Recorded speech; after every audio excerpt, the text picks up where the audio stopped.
It's fine, it's cool. Assalamu alaikum. How are you?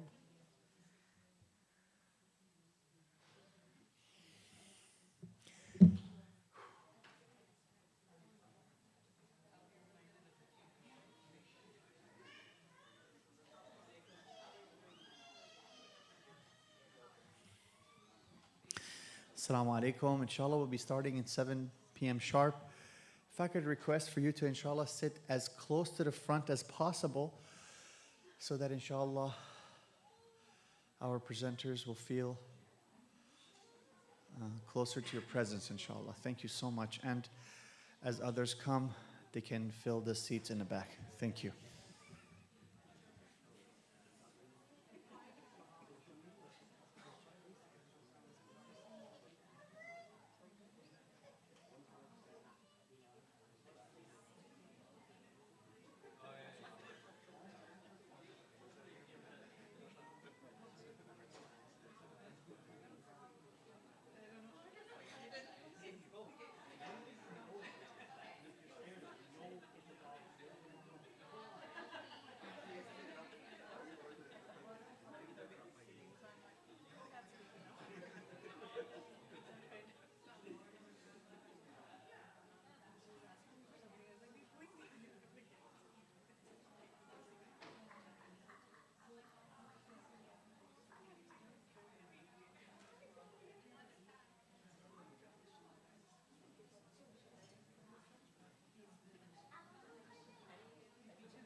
نه هستن قربونت برم خوبی خوش آره فدات شم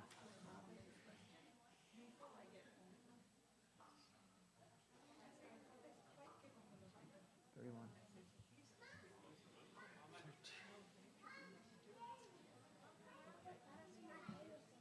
قربونت برم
اللهم صل على محمد وآل محمد.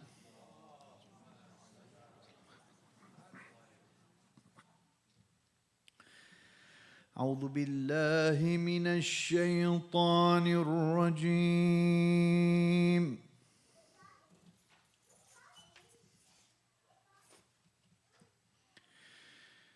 بسم الله الرحمن الرحيم.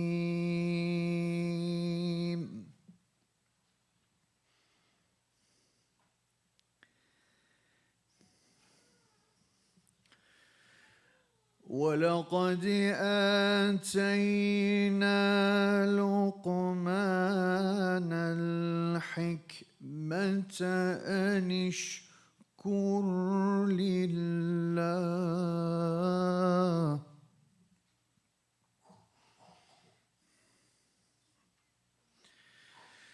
ومن يشكر فإنما يشكر لنفسه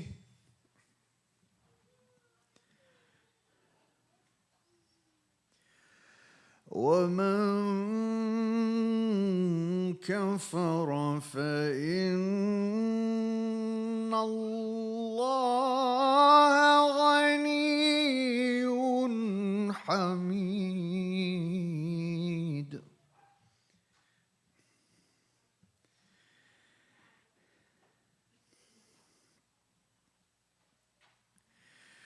وإذ قال لقمان لابنه وهو يعظه يا بني لا تشرك بالله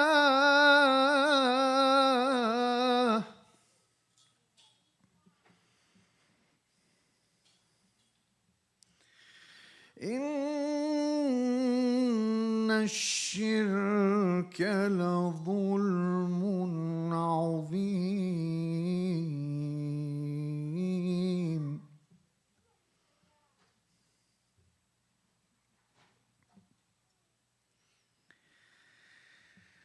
ووصينا الإنسان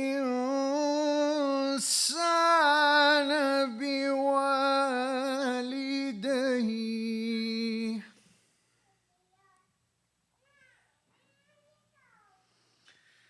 حملته أمه وهنا على وهن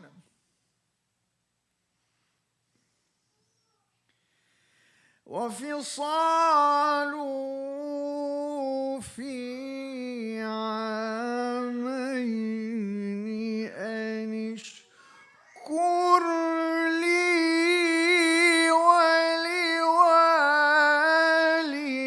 ولوالديك إلي المصير.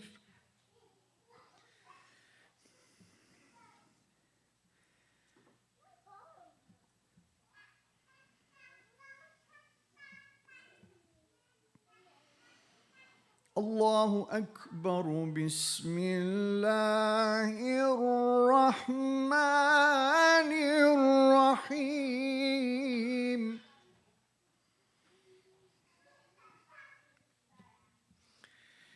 إنا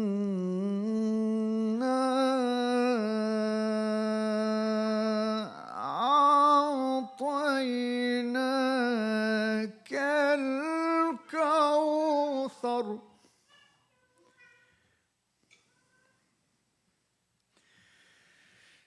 فصل لربك وانحر إن شانئك هو الأبتر.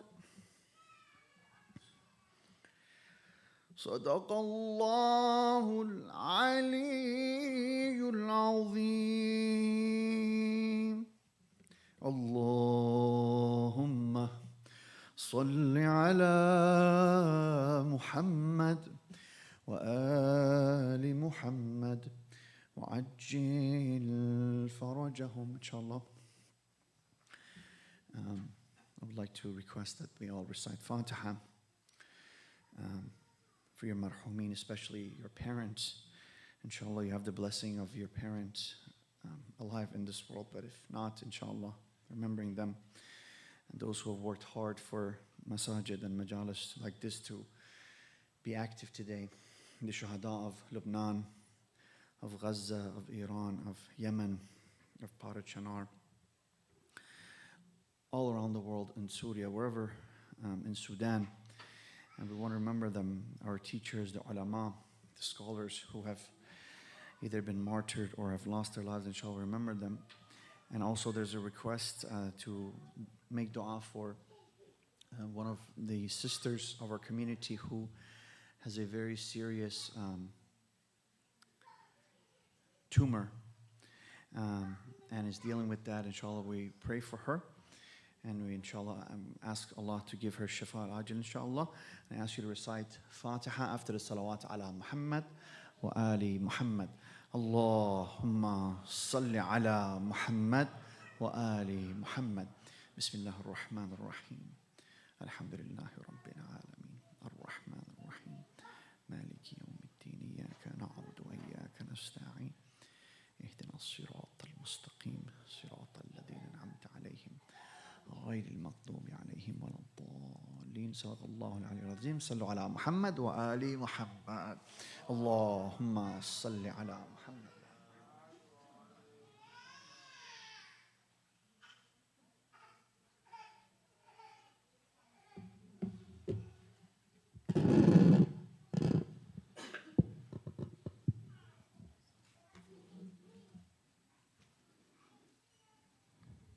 أعوذ بالله من الشيطان الرجيم. بسم الله الرحمن الرحيم. Assalamu alaikum, everyone. Welcome. I'm so glad to welcome you all here. My name is Nazira Salak. For those of you who don't know me, principal of RISE, and I'm honored to welcome you on behalf of all of RISE. I do see lots of RISE families here. I also see our Saba community members, and we're very honored and pleased to have you all join us this evening. This workshop is part of our holistic mission at RISE, where we aim to not only educate our children in the traditional sense in terms of academics, but also from a holistic lens where we're looking at our children from all facets of their being. And this workshop is part of that series and part of that goal that we have. So our topic tonight is one that is becoming more and more relevant as time progresses. And before we go too much further, I'd like to share a few statistics which will hopefully bring us all on the same page as to the importance of this topic. Brothers and sisters, the average child between the age of 8 and 18 spends between 7 and 9 hours in front of a screen daily. Sometimes that's more than they're sleeping. By age 13, 70 to 80% of children have seen inappropriate and explicit content online, most often accidentally. 1 in 3 teens say they cannot control how much time they spend on their phone. Not that they don't want to, but they cannot. And here's one that struck me the most. Children today show the same levels of anxiety as psychiatric patients in the 1950s, and technology overstimulation is suspected to be one of the most major contributors to that. Brothers and sisters, so we see that our children's, their brains, their bodies, their spirits, their attention, their emotions are really being affected very heavily by this digital world that we're living in. And so the purpose of today's workshop is learning and growth for you and I as parents, as educators, so we can become better informed on how we can help our children. What we know about learning is that learning happens first with awareness, right? And so we're hoping to raise awareness, and we're taking a multidisciplinary approach to building that awareness so that hopefully by the end of this, we as a community can become stronger and more aware, so that we can, inshallah, better protect our children. This isn't meant to be a session where it's like fear-mongering. It's meant to be a session where, yes, there are some things that we should definitely be fearful of, but more importantly, be aware of and understand, so that, inshallah, we can do, with the help and permission of Allah, our duties towards our children, inshallah. So with that, I'm going to go ahead and transition to our panel members, and as I call your names, if I can ask you all to please come up to the front and have a seat.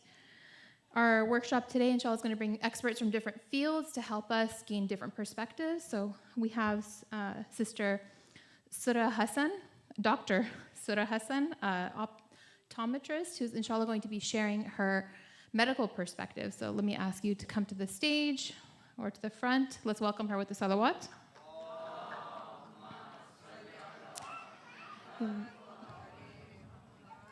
We have Sister Layla Khan, who is a therapist, our RISE therapist, alhamdulillah, who will be sharing the psychological perspective. Let's welcome her with the salawat.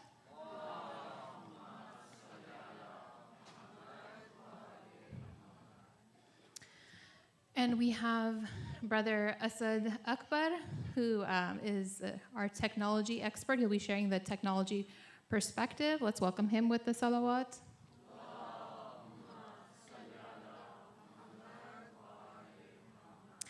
And finally, last but certainly not least, our dear Dean of Mission and Assistant Resident Scholar, beloved Sheikh Salim Yusuf Ali, salawat.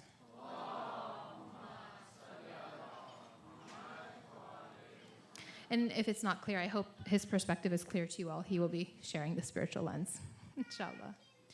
Okay, so let me go over what we can expect as far as the agenda goes for today. First and foremost, we will have our presentations from each of our panelists who will be sharing their lens and giving us some unique insights into this digital world that we are all kind of bombarded with. They'll take maybe 5 to 7 minutes, and then from there, we're going to move on to our guided discussion, where really I'm expecting you all to bring the interesting questions to help, inshallah, flesh out our conversation. In sessions like this, what I found is that the most interesting and beneficial part is often the conversations that happen from the audience members. So I'm going to prime you now to please, as you're listening, I want you to please, if you have a notebook or whatever, you have something you can take some notes on, go ahead and do that. Write down your thoughts, write down your questions, write down things that you might, an experience you might want to share, because inshallah, we will definitely be saving a good amount of time for that. Finally, we'll have our dear Maulana Abadi, who is somewhere in the building, hasn't made it to this room yet. I'm sure he will soon. And he will close out the night with some closing remarks. And then we'll, inshallah, enjoy some hopefully good conversation in light of our learnings and have some dinner together. Okay. So with that, I'm going to go ahead and invite our first panelist, Dr. Surah Hassan.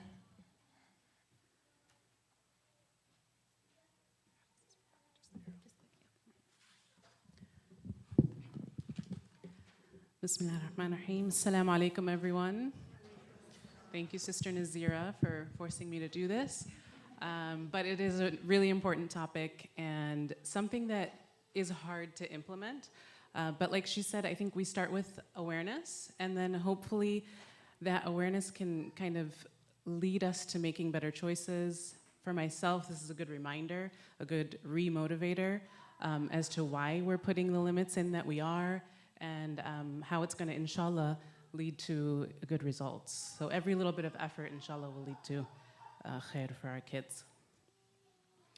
Okay, so I'm going to present a little bit about physical health and then also about the eyes. And first I'm going to do that, sorry. Okay, so obviously, it might be obvious to some, it might not be obvious to others, and probably not to the extent that studies show.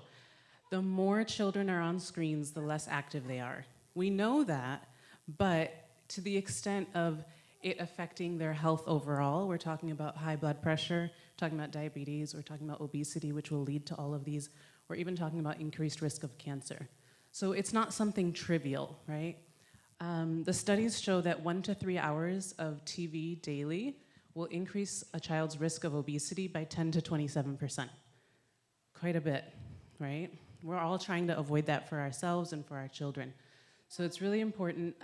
The interesting thing that I found is that even if a child is very physically active, it does not cancel out the risk that happens if they're also on screens a lot. So in the graph, you'll see that children who spend more than 8 hours on a screen daily, even if they're doing 12K steps a day, and that's how they measured physical activity, it still doesn't counteract the screen time. So it's not like you can be like, okay, well, they do a lot of screens, but they're also really active, right? It doesn't really work that way. And the other thing to note is if they're spending 8 hours a day on screens and they're fitting in 12K steps, how much are they sleeping, right? There's only so many hours in a day. How are they able to do that much? So they did find that I think 12% of the increased risk is probably tied to poor sleep, whether it's poor quality sleep or just a shortened duration of sleep every night. So sleep is really important, which is our next slide here. Using screens, especially at the end of the day, will expose us to blue light. That got a lot of attention during COVID, right? Because kids were on screens a lot. Blue light glasses were blown up more than they should have been. But exposure to blue light at night messes with our melatonin, which then doesn't get released, telling our body to sleep, okay? Also, if we're active on a phone, our brain is active, right? Especially depending on what they're doing and what we're doing. It applies to us too, right? It'll be harder to get into a restful state. Okay, so especially in the evening, we need to make sure like that's the first thing we're gonna try to cut out, inshallah.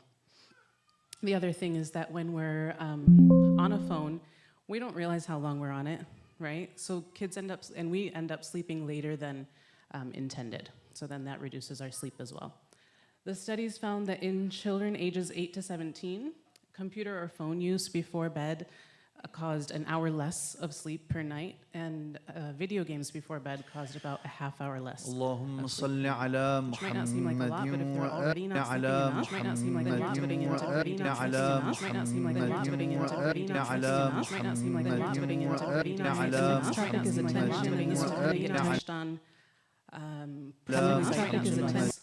But generally, topic is intense that we're viewing something paced. It's very short. It's not meant to keep their attention long, right? It's like quick flashes. That'll reduce our attention overall, which for kids is pretty scary because ours is already reducing, so imagine theirs over their lifetime. And also, it makes it where a slow presentation like this is quite boring for them, right? School is boring, okay? A lecture at Saba is difficult for them, right? As much as we try to engage and as much as we try to be creative, we can't beat, I'm trying to think of an example, Paw Patrol, right? Like we can't beat Paw Patrol, and my kids are young, and that's one that we definitely cut out because harmful effects that we saw. So that's attention. Everyone else will touch on it, so I will say that it's not causation, it is a correlation. So there might be other contributing factors that are causing the attention issues. So how are screens harming the eyes? This is my area of specialty. I'll try not to dwell too much. Sister Nazira is gonna give me the cue if I do. But the main areas for the eyes are eye strain and fatigue, dry eyes, and increased myopia. And we'll get into each of those very briefly. So eye strain and fatigue we've all probably experienced, unfortunately, but the more we're on screens, the less we're blinking, the longer that we're staying focused on something up close. Anytime you look at something up close, it requires focusing power, and your muscles need to do that, your eye muscles, so it will cause fatigue.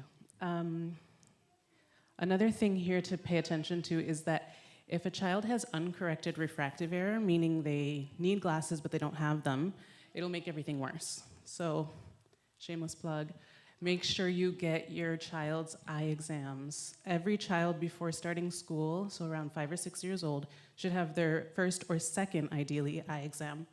And that's to uncover anything that would hinder them from being able to see, whether it's far or near, and all of that would exacerbate these symptoms. The next one was dry eyes. This is another thing that used to only happen with older people, but now we're seeing it in teens, we're seeing it even younger. And when you're on a screen, you're about 60%, your blink rate reduces by about 60%. And blinking is highly involved in hydrating the front surface of the eye. So if we're not blinking as much, we're getting dryness. I'm not gonna dwell on this one, but the big take home is that this damage can be irreversible and it's chronic. So if we can avoid it at a young age, we can deal with it when we're older because it's inevitable, but let's try to delay it as much as we can. Okay, the next one is increased myopia.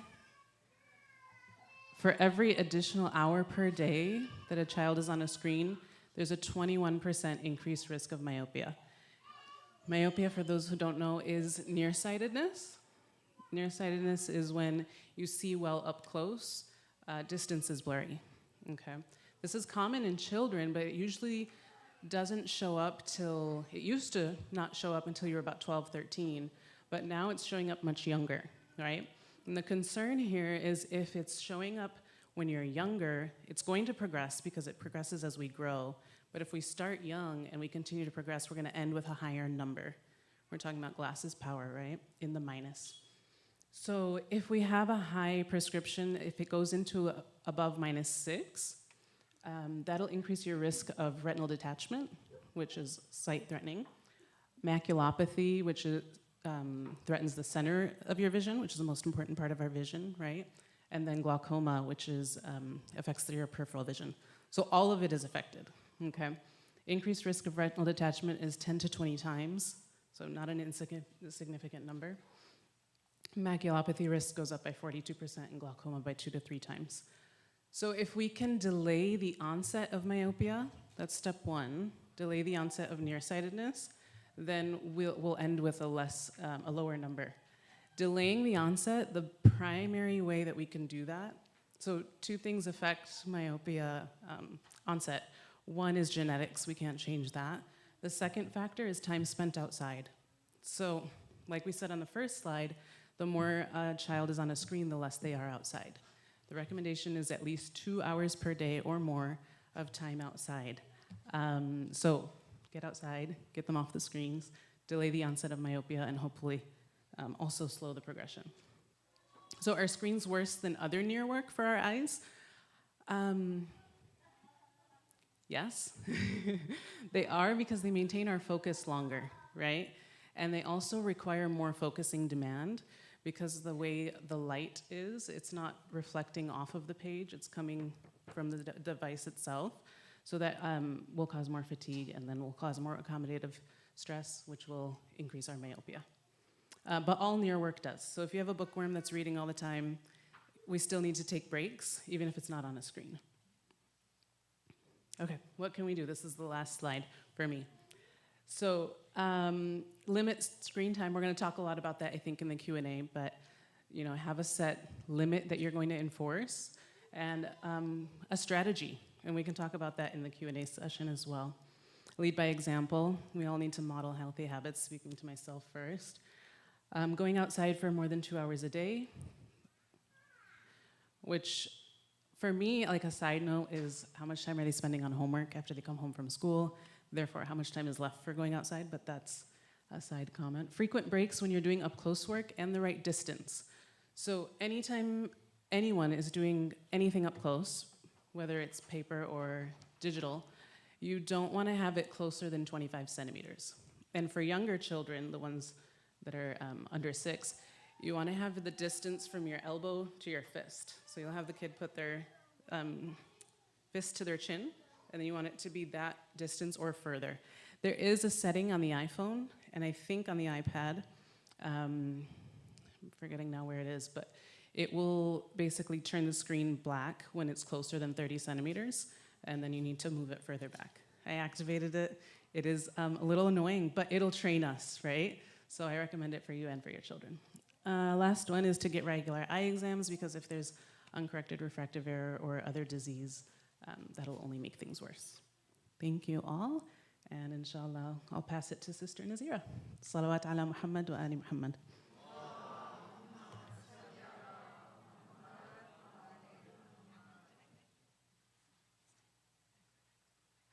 Alhamdulillah.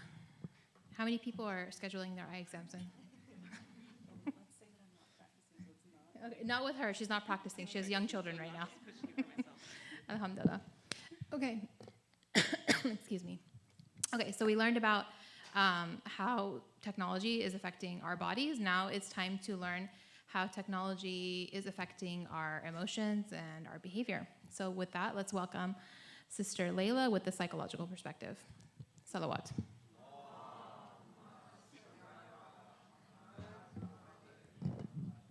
Assalamu alaikum, everyone. It's an honor to be here with all of you today. So I'll be speaking about the effects of... No, you're fine. Okay. I'm going to change your screen. You go ahead. Okay. So I'll be speaking about the effects of screen time on brain development, environmental health, and behavior. So the reality is that our children are born in a digital era, so there's always screens around, and that's kind of the norm. For some of us that grew up in the 80s and 90s, we had to adapt to those changes in technology. But for our children, access to screens is a normal part of life, and it may even be something that's required for school, or it's just there, right? They don't have to choose between a phone line and internet, for example, if some of you guys remember that. And so screens are also harder to avoid because TVs are cheaper. There's different screens available. You got your phones, your tablets, your multiple TVs in the house, for example. And they are also at the same time designed to be more addictive. By the colors that they're using, they're more unnatural colors, so it grabs the attention more. Changes in camera shots are quicker, so they're always engaged for the next big thing that's coming up. Music tempo is faster, so overall it's just more overstimulating. So we won't live in a screen-free world, and that's kind of the reality. But what's important is that we understand how to manage living in this kind of how to manage screen time by understanding the impact that it has on our brain development, on our behaviors, and our emotional health. Okay, so we'll start by talking about instant gratification versus delayed gratification. All of these faster shot changes, music tempos, even shorter videos, for example, on Instagram, for reels that people watch, the first 3 seconds is where they'll grab your attention. A lot of people change to the next video within the first 3 seconds. So if we're not entertained in the first 3 seconds, we're moving on. So all of that leads to instant gratification. And instant gratification is basically wanting to experience pleasure faster when you have immediately without any delay. Versus delayed gratification, which is the ability to resist that temptation to receive a more sustainable reward later. Research has shown that practicing delayed gratification builds self-control and discipline, leads to better decision-making, higher achievement, greater long-term satisfaction, and leads to success in academics, career, finances, and relationships. And also from a faith perspective, we see that our religion is also based on delayed gratification, where we are resisting or sacrificing the attractive rewards of this dunya for the longer term rewards of the hereafter. So how does this affect our brain and our behavior health? When we look at our brains, there's research that shows that excessive screen time has been linked to the integrity and structural development of white matter, especially in young children. Now, what the white matter does is it acts like communication between the different hemispheres of the brain and the different brain regions. So it supports efficient information transfer and higher cognitive processing, which is basically thinking. So research indicates that preschool-age children who exceed that recommended screen time limit, they show reduced white matter integrity, and so that basically hinders the communication within the brain and slows cognitive development.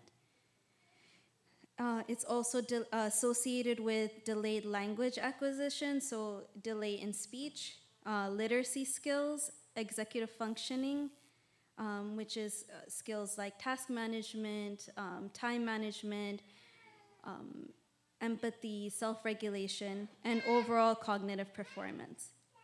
So underdevelopment or spotty white matter slows the brain's processing speed, so how fastly they process new information, and disrupts the communication. So that leads to deficits in attention, in being able to problem solve, in memory, and social emotional regulation.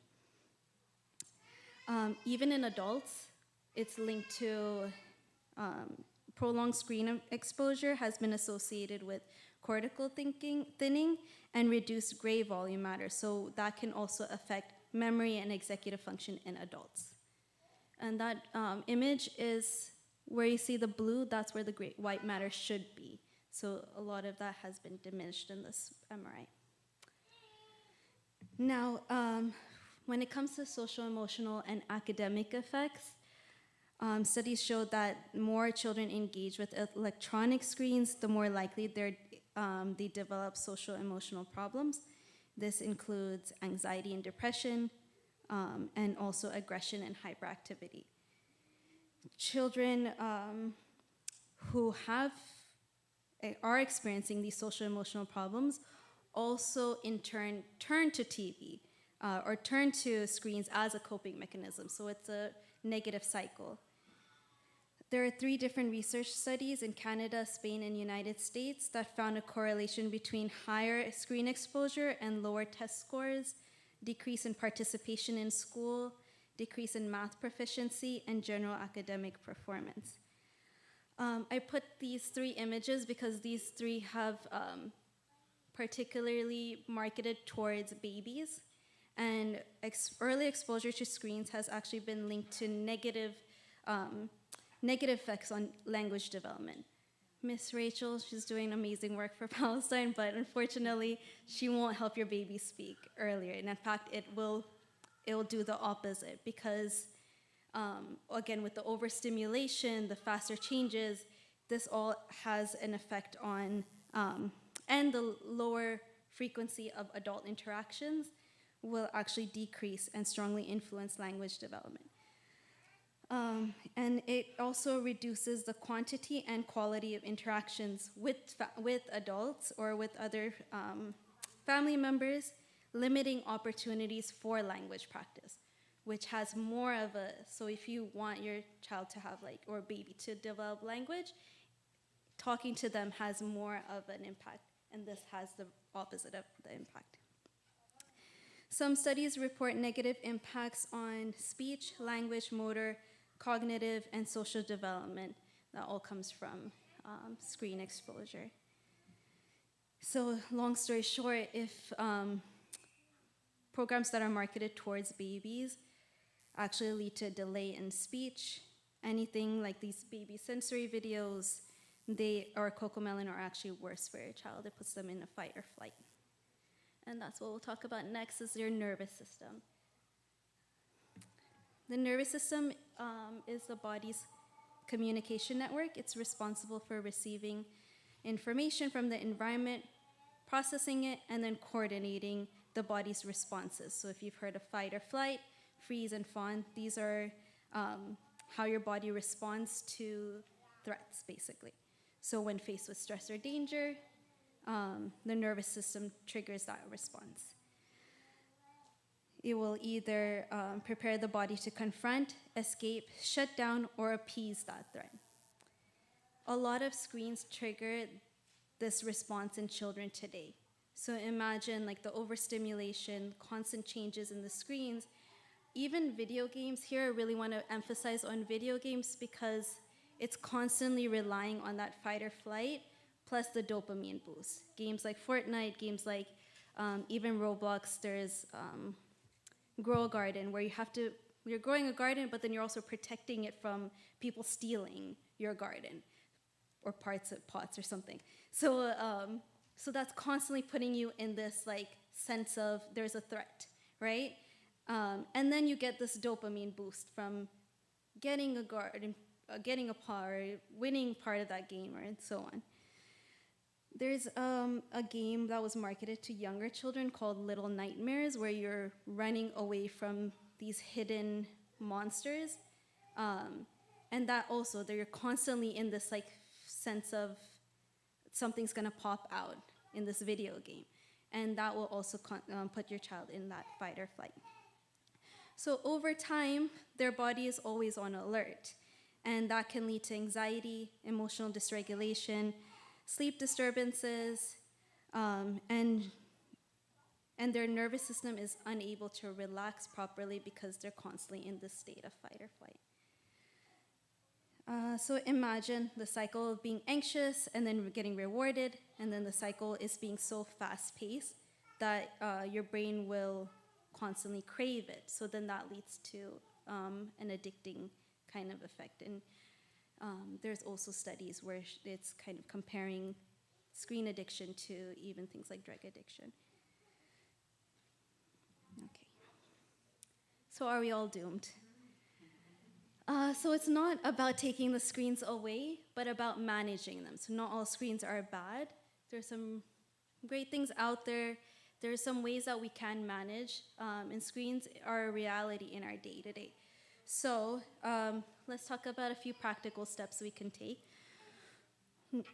One, setting up parental controls. So there's built-in safety features or apps to monitor and manage what your child is accessing online. On the TV, you want to share an account for things like YouTube or Netflix so that you know what they are watching.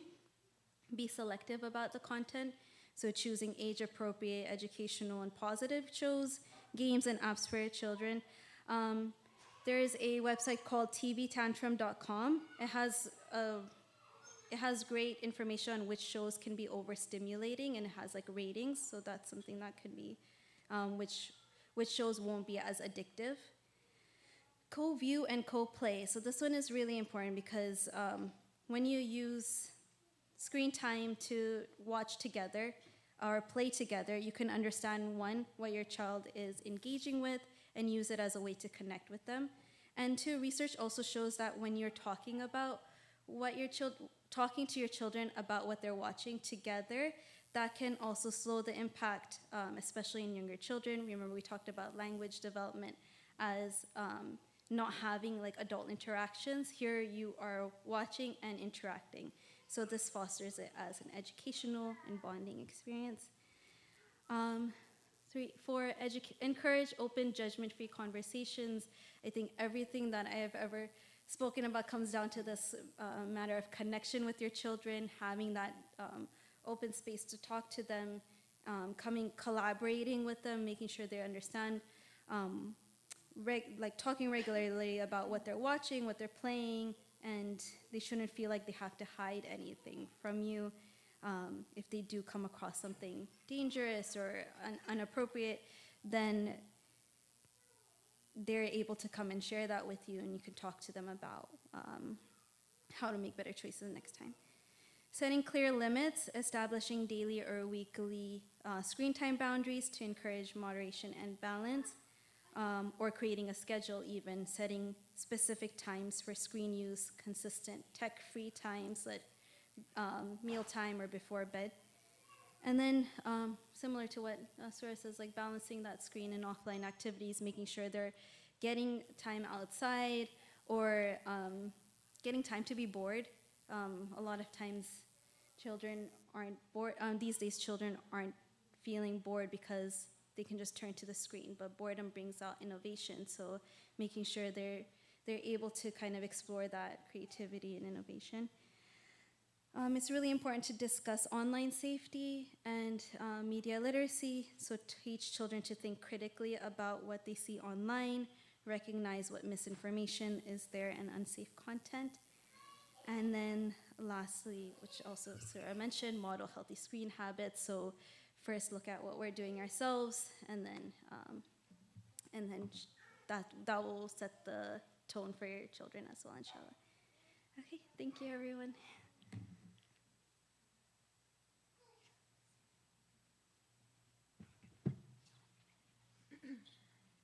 Thank you so much, Sister Layla, for giving us an insight into the psyche with all of this technology and media. Next, we're going to delve a little deeper. We're going to look at,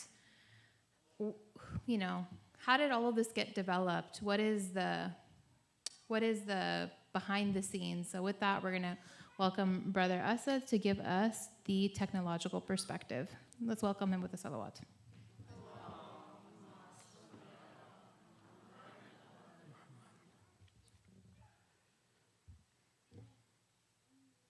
Assalamu alaikum, everyone. So welcome, everyone.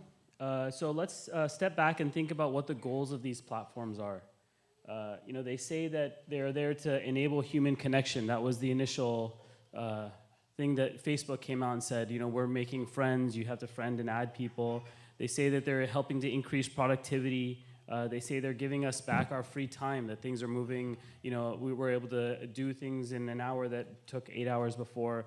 And generally, they're just a helpful tool, right? It's about how you use it. You can use it in a negative way. You can use it in a positive way.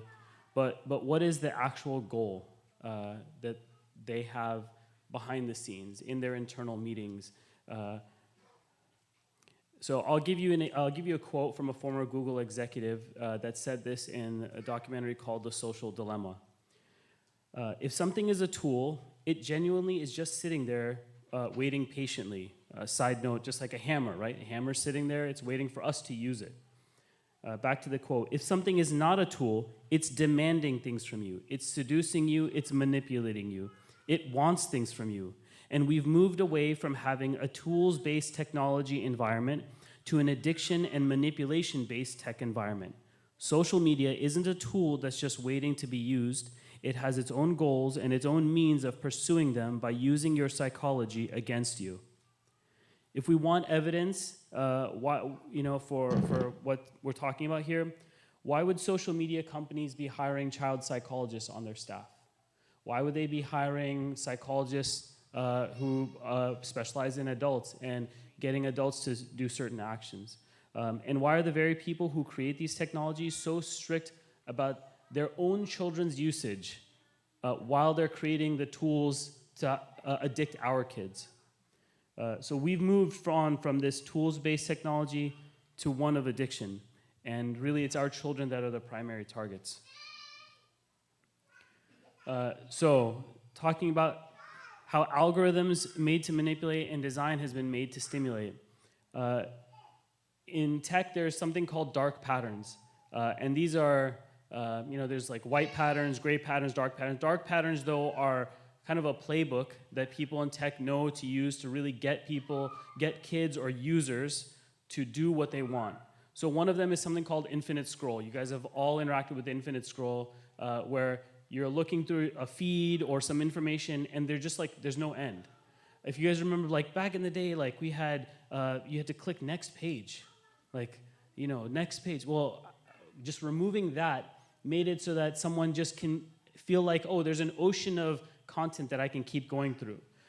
Variable rewards. So if you've ever played games with the kids or maybe games you've played, you don't know when you're going to get rewarded, but it happens infrequently. So you might open a box or get like a coin after winning some game that you don't know how much that coin is worth or what prize is in that box. Sometimes it's a big prize, other times it's a small prize, but it's all feeding into that, hey, you don't know what's coming up, so you got to keep going to find out what's next. And of course, push notifications.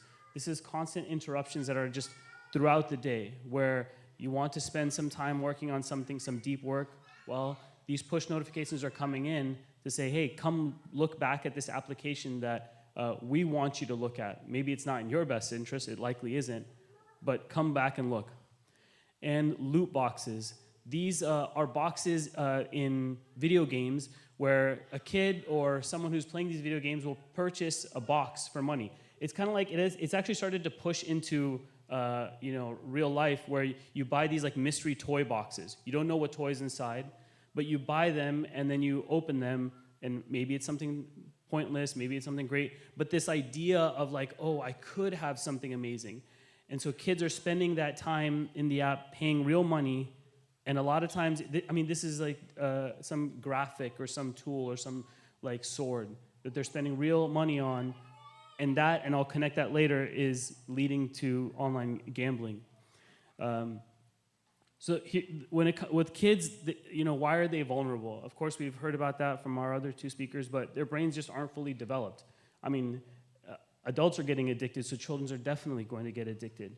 The parts of the brain that control the impulse, that control the impulses, the prefrontal cortex, isn't fully formed until the age of 25. So kids can't do it, and adults can't at some point with some of these apps. They don't understand that virtual currencies, gems, coins, they cost real money. And younger kids and a lot of adults can't tell the difference between ads and actual content.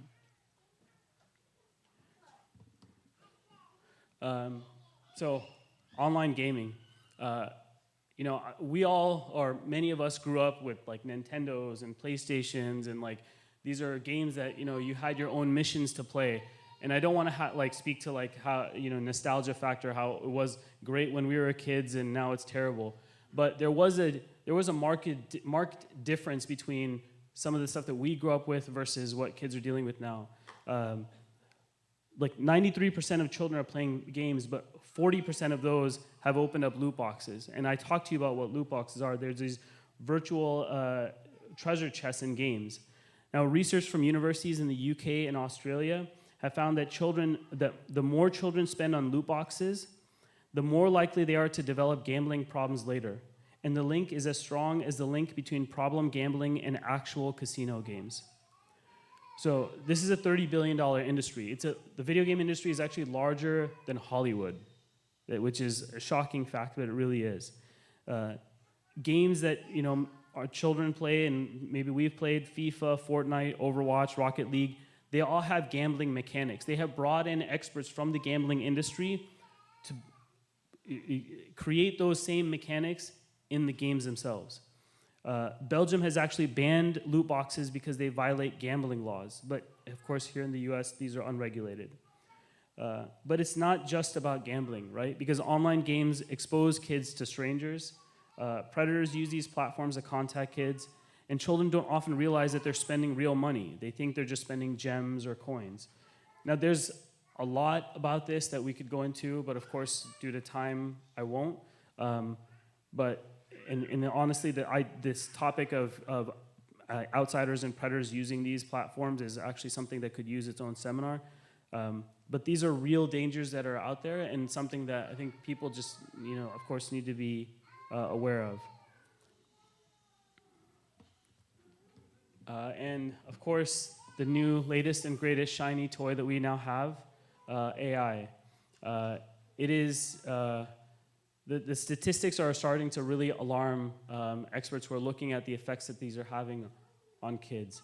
72% of teens are using AI companions. Now, maybe you and I have used something like a ChatGPT or a Claude where we ask a question and we get an answer, and it's like, oh, this is like really smart Google, or really smart kind of like, it's giving me a tailor-made answer. But this technology is actually morphing into a lot of other kind of nefarious places. So AI companions now are characters that people can create in applications that serve as a friend, or maybe a therapist, or now someone that people are romantically connected to. And of course, it's kind of like, how is that possible? These are not real people. There's no, like, that doesn't make sense. But a lot of people are lonely. These applications are using gambling and addictive mechanics to hook people. And for someone who has constant use on a phone, it's very easy to tumble down this path where all of a sudden this chatbot that we initially thought was just giving us answers is now becoming a friend, is now becoming more than a friend. And for 72% of teens, they're using these kind of applications or tools that show themselves as maybe just friendly, I'm going to answer questions for you. But if you're interested in checking out some of these things, of course, just to, of course, see what is out there. There's companies called Character AI, Replica, and it's just once you start understanding like how far things have gotten, it's actually scary. 20% of teens are spending more time talking to AI than to their real friends. I think that might be a low number now. And I wanted to bring up this other, thing that I've been reading about and talking to other friends that they have seen people who kind of tumble down this path, something called AI psychosis. So young people, even with no history of mental illness, are developing delusions, paranoia, and losing touch with reality after prolonged interaction with these chatbots. Unfortunately, this has been linked to multiple teen suicides, and just this year in Florida, there was a 14-year-old boy who, in his mind, developed a relationship with a character in character AI, and it ended very badly. And the bot had been engaging in these romantic conversations with the child. Now, this isn't, without actually showing you examples, this isn't where the person messages and then the chatbot responds back and then they just message back and forth. These are now full-blown video calls. And even if you put the phone away, they're sending push notifications as if someone sent a message. And then the chatbot is sending selfies of themselves to the person who's interacting with them, like with the chatbot image that they've created for themselves. This is like way beyond smart search. So I think it's important for us to kind of know to the level that some of this technology is getting out there. And to kids who are growing up in this day and age, this is just part of the fabric of society. Now, this is just like the ether. But for us who maybe grew up outside of this, it's just like kind of jarring. So just about that AI psychosis, Dr. Joseph Pierre from UC San Francisco has been treating patients with AI-induced psychosis. He says it typically happens when people use chatbots for hours on end and to the exclusion of human interaction, even skipping sleep and meals. This isn't science fiction. It's happening right now to kids, unfortunately, in our own community.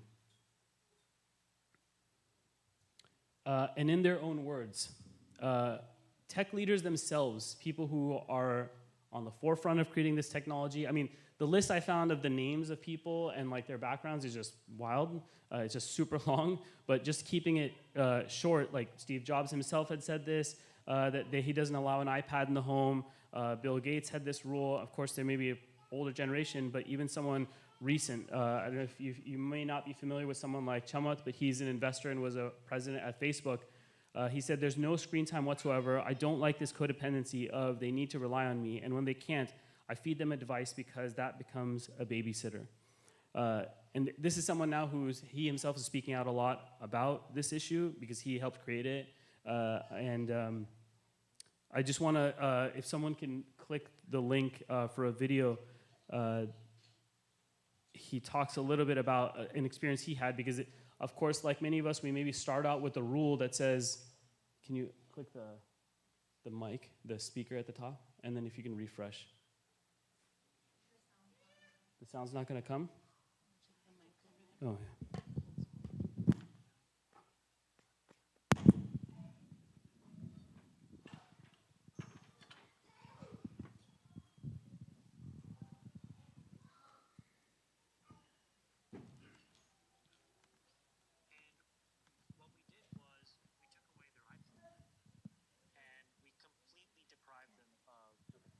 All right, so we're not able to play to get the sound working, but in this podcast that he's a part of, he talks about his child that his child started, had his the grades were going down, and he wasn't sure why. And of course, like many of us, he started out with this statement of no screen time whatsoever, and we slowly sort of reduce, and that rule goes down, and seems like it happened with him as well. And what he said is that the school started testing the kid, and it said, oh, the kid has ADHD, maybe you want to give medication. And he and his wife said, you know what, we're not going to do medication. We're going to just cut off screen time completely. So he said that he went cold turkey with his kid, and then in about a month and a half, 2 months, over that period, he saw the kid start to come back to life. Because his kid, started over time the brain started to rewire, and the grades started going up, and the kids started engaging back with family. Of course, it's rough, it's difficult, and I'm sure, he has the money to make sure he's paying for therapists and people to help, but this is what he said. And the other person maybe you might have seen, there's Jason Calacanis. He's also an investor, and he himself was also talking about how that's something that he has seen and is well known amongst people in tech. Can you go back? And a bit of a meme, but very true. When you work in IT or tech, it means your house has mechanical locks, no smart home devices, no Alexa, something called OpenWRT router, which doesn't allow people to use your search and your browsing history to advertise against you, a webcam with the physical cover, Faraday bag for phone at night, and separate network for guests. Now, it may seem like this is like conspiracy theorist level, but honestly, the deeper you are in this industry, the more you realize how dangerous it is. So I constantly am seeing this, that for parents that have no kind of like industry connection to technology, maybe they're doing other work, they're the most likely to assume that technology is just a tool and that there's no issues with it in terms of giving kids phones and devices, which is unfortunate and up to us as people who work in the industry to talk about it.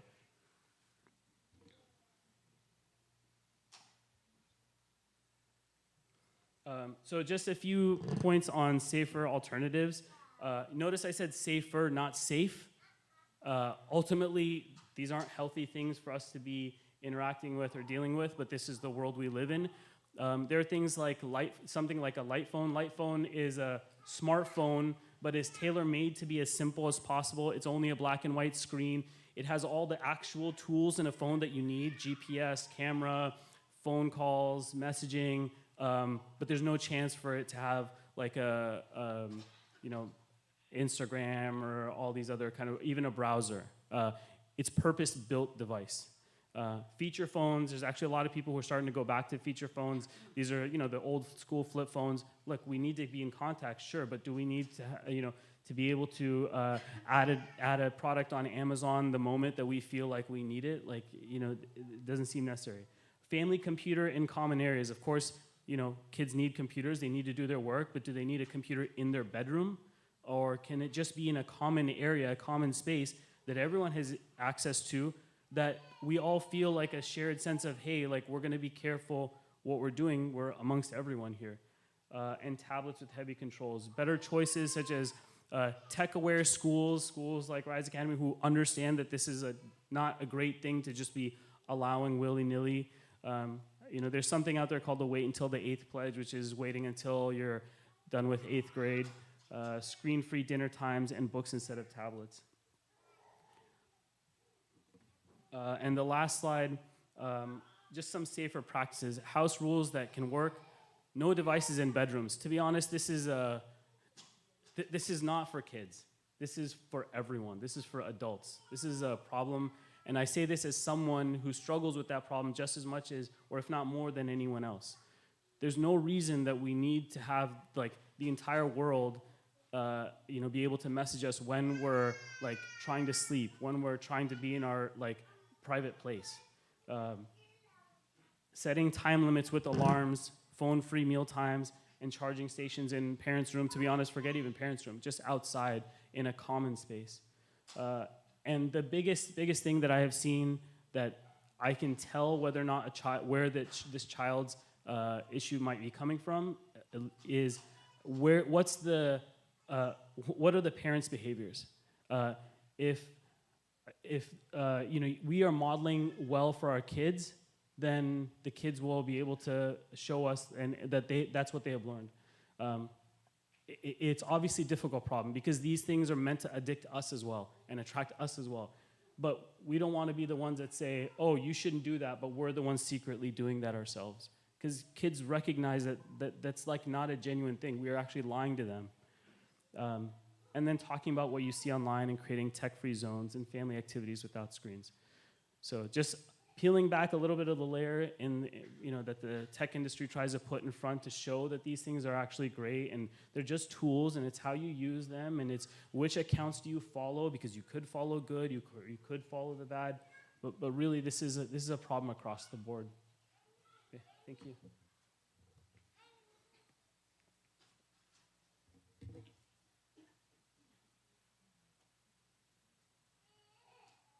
Thank you very much, Brother Asad.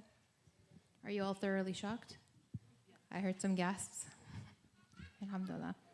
But inshallah, we're not all doomed, because next we have Sheikh Salim, who's going to, inshallah, show us the way. Let's welcome him with a salawat.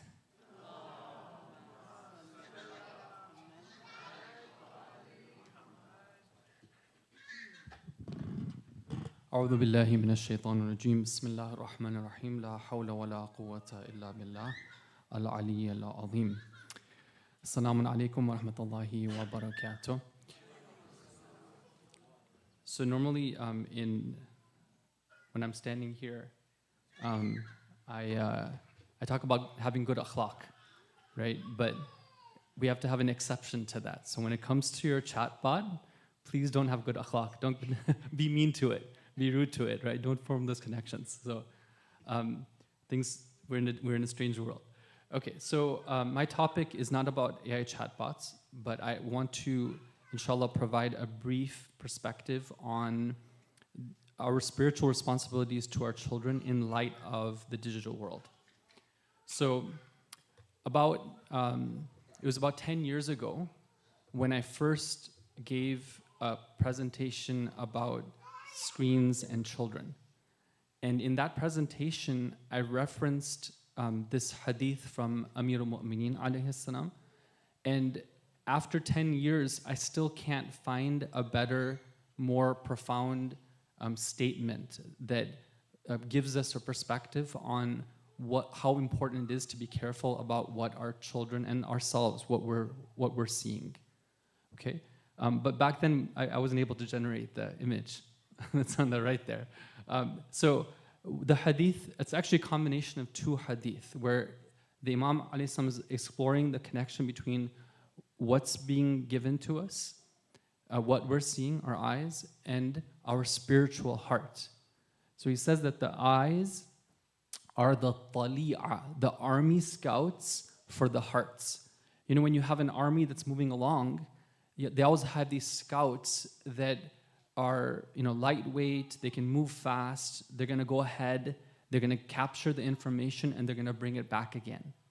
So the preeminent part of our body that takes on that role are the eyes. The eyes are very special from that perspective.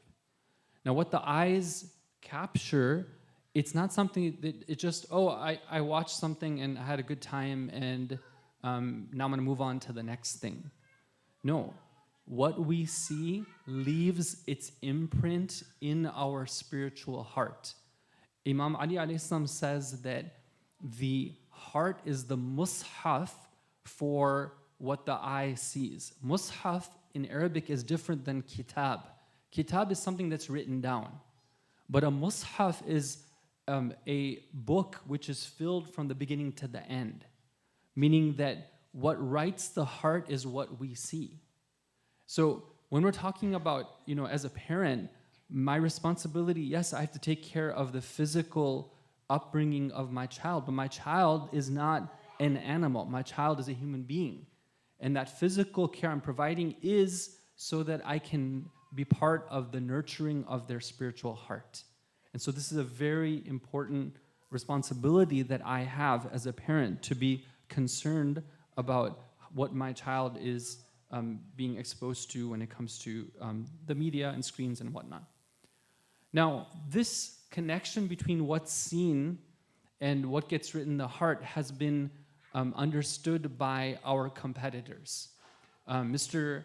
Walt Disney himself said this, and Disney is normally considered like kind of harmless and sort of like childish and whatnot. But this one is one of those very quotes which can be very sinister, right? He says that I think of a child's mind as a blank book. During the first years of his life, much will be written on the pages. The quality of that writing will affect his life profoundly. And indeed, it does. There's so much that our children and that we see that we replicate, right? We take in and we do these things. I'll give you a couple of examples. Just the other day, I get these interesting questions from, mashallah, our children. Like, they're so bright and they have such amazing questions. So this was a new one for me, right? It was that, okay, are we allowed to scam, right? And I was like, oh my God, like, why are kids asking about scamming, right? I wasn't even sure what scamming quite was myself, but I mean, I kind of knew, but anyway, so like, are we allowed to scam? I'm like, so I kind of gave a general answer, and then I went up to the student afterwards, and I was like, why are you asking this question? So it turns out that there's like a trend in, I don't know which game it was, right? And the children who are here probably can tell me a lot more, where you get rewarded for scamming, right? And now, somebody might say that, okay, well, it's just a game, right? We play that game, we do this thing, like we have games when we were children, like, Balasa was talking about, where you go around and you cause harm to other people, right? And you get rewarded for it. Does anyone go and actually cause harm to other people? Well, sometimes they do.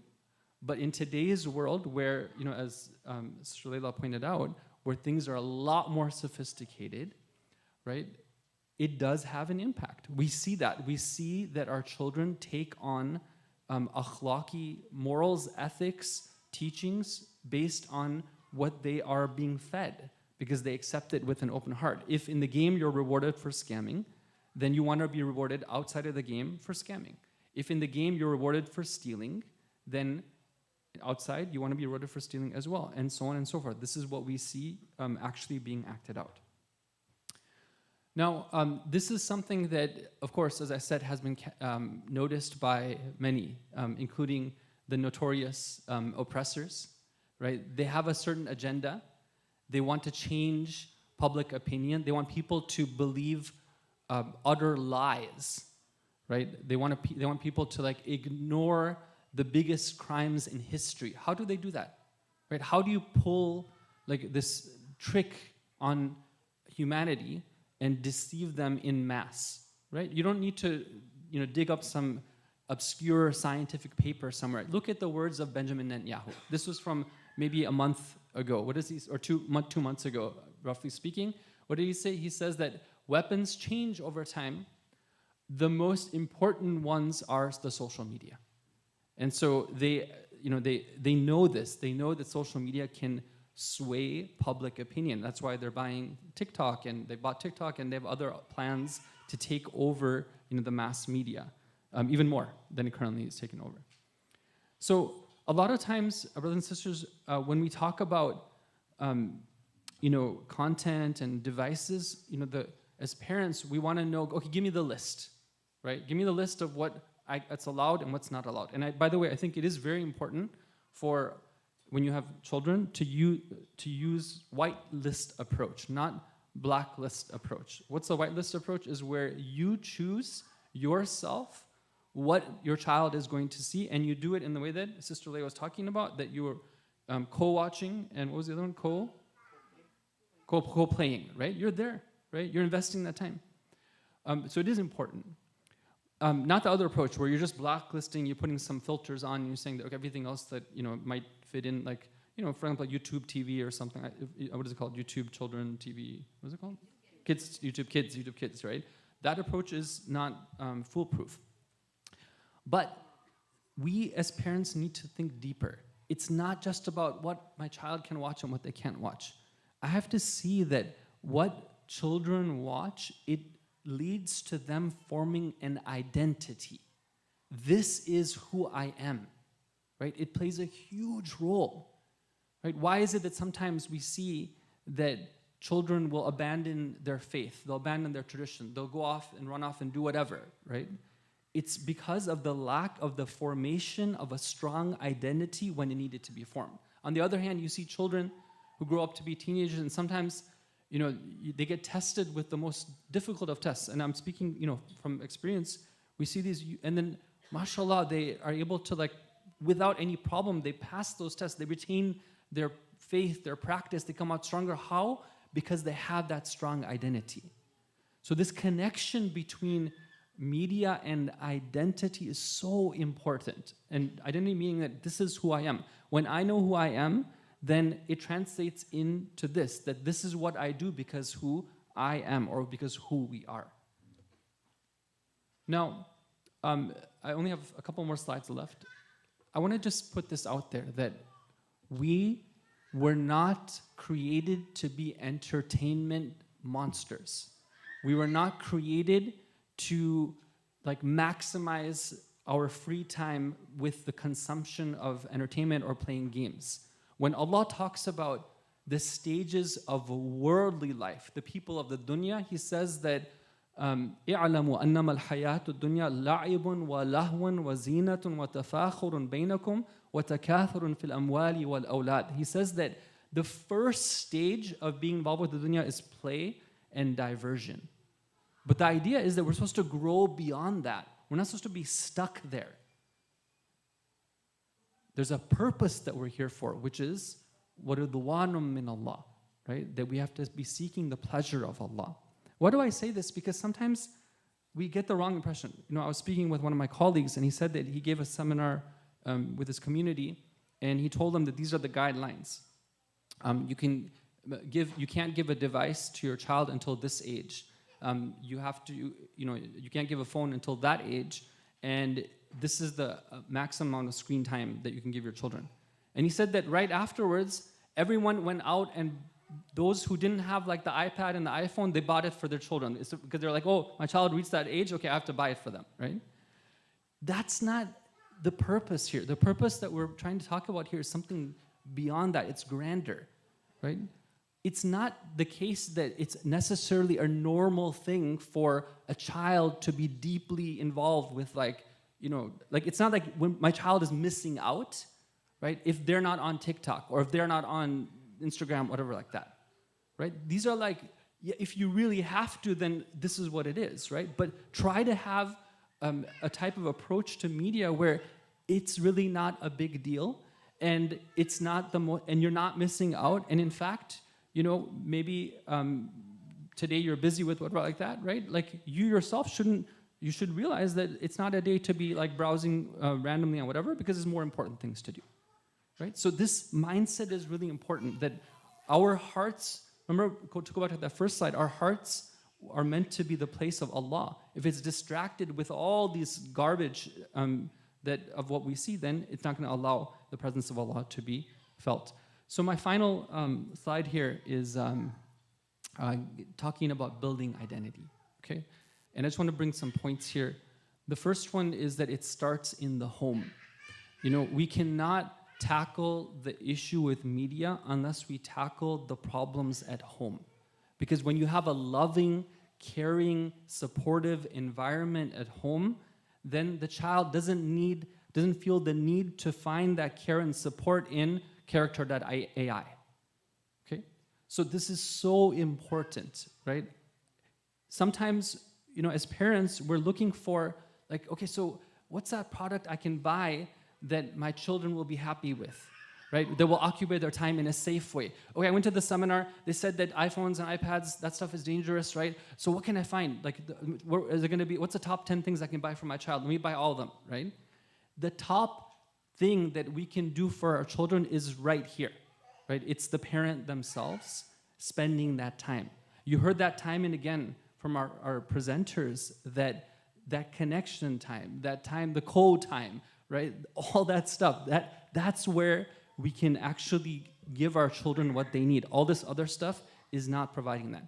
Number two is very practical suggestion, right? Is have a meal together every single day as a family, okay? If you can. I understand that some people just can't, but if you can't, then figure out a way that you can, right? If you still can't, then okay, maybe not every day, but at least once in a while. But this is so important. And at that meal, no TV, no devices, connection, okay? Number three, I have to mention this, okay, because I'm seeing this as, unfortunately, a widespread trend for those who have younger children.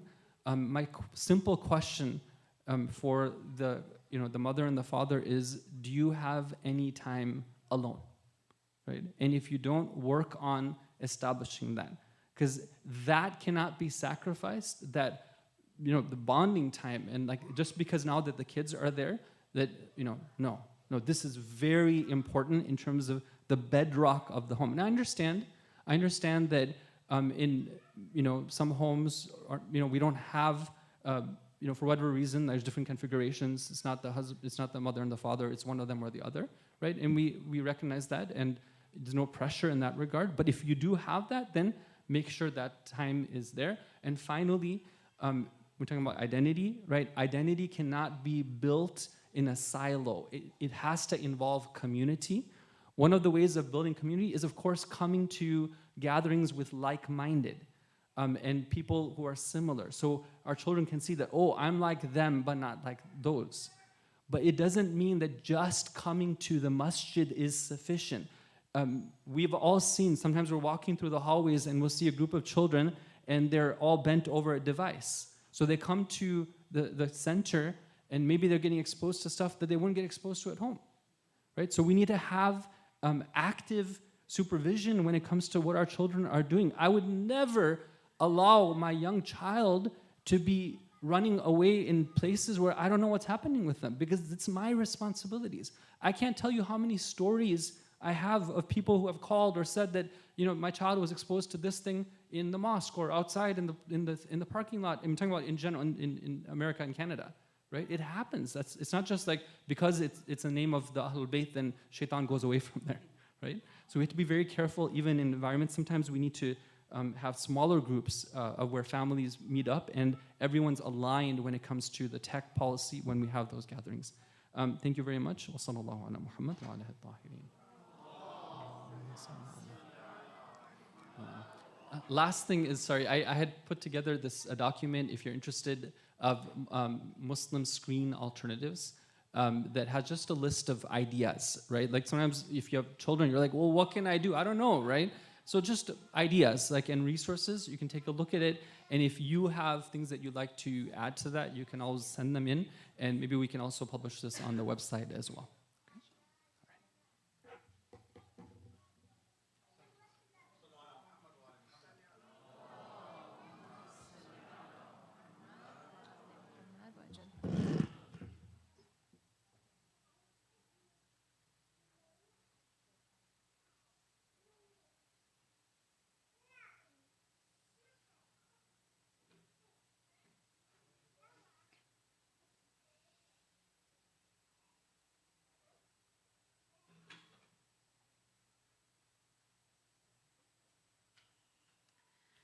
Okay, alhamdulillah, thank you so much to all of our panelists. I believe we've all gained a lot. We've gained a lot in our awareness, and I'm sure you all have been taking down your notes and have some questions as well.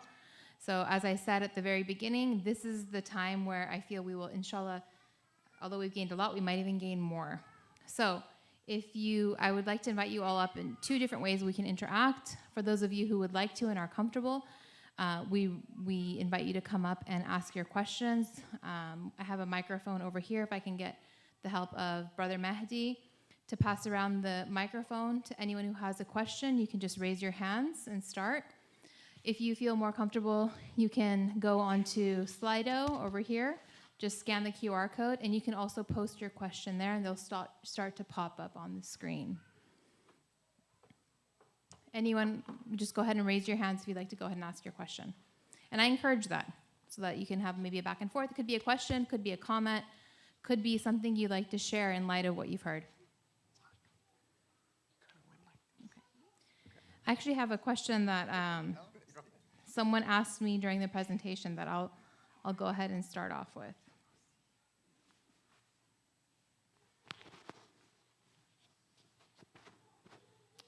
Okay, so to the panelists, the first question is, for parents who are feeling overwhelmed and they really don't know where to start, what do you recommend? And there's no specific person this is going to. I'm going to nominate Sheikh Salim. The question was, for parents who are feeling overwhelmed by all of this, where would you recommend they start? Okay, first of all, thank you to all the parents who took this time to come to the seminar, those who are here, those who are tuning in online. May Allah reward you for taking this responsibility so seriously. So just here, you've already gotten about 20, 25 recommendations, right? See what you can do immediately, right? Put that into practice, right? Some stuff you can just do it, like from tonight, from tomorrow, okay? Some of the stuff, it's going to take a little bit of time in organizing and planning, but you can incorporate it, and some of it's going to be more of a long-term type of thing, okay? Starting first with, obviously, as the question says, yourself, right? We ourselves are sometimes, guilty of, as Brother Asad said, of taking the tool and allowing it to manipulate us, right? Rather than using it as a tool, right? So we got to stop that, right? Let's be more disciplined. Right? Let's lose our phone purposely when we get home, when it's not the time to have that phone. Literally lose it. You'll see that it's as if there's burden lifted off of you when you don't have it with you, right? So, and then, working, sometimes it's gonna work, we need to work with our spouse, right? Assuming the spouse is present, working with our spouse at home to establish common ground. Because if one spouse is doing it but the other one's not, then it's gonna be very difficult. But inshallah, with that type of effort, and then eventually we bridge out to other families that we can say, can we have a common sort of thing so our children don't feel like they're the only ones who are doing these things? Okay, very good. Okay, and I'm going to be a little bit, don't feel bad if I don't pick your questions, okay? Inshallah, no hurt feelings. I'm going to try and get to as many as we can while being mindful of the time as well. Okay, so next question, I'm going to go with one of these over here. And again, if there's someone who has a question in the audience, please raise your hand. Are games like Fortnite safe to play if you co-play with your child? And would you like to take this one? Anyone here? Maybe Brother Asad, Sister Layla?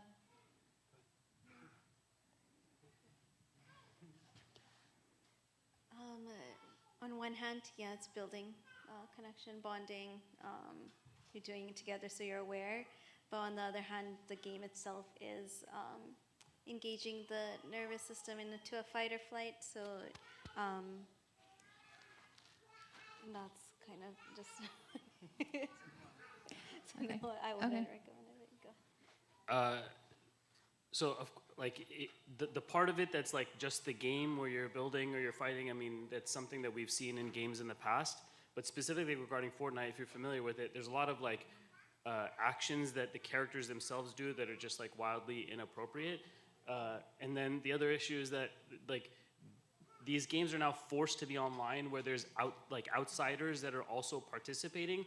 So you're in a lobby where you're waiting for the game to load and you hear all kinds of ridiculous comments from people around the world who are just talking and saying wild things. So it sounds kind of nice to be able to co-play some of these games with the kids, but the games themselves also have forced elements that forcibly expose us and the kids to ridiculous interactions or actions that we're forced to take to play the game. So in that case, are we willing to say, yes, it's okay to, just because we're playing the game, it's okay to do some of these things? Or are we then compromising on our own values just to play the game and gain a few fake points?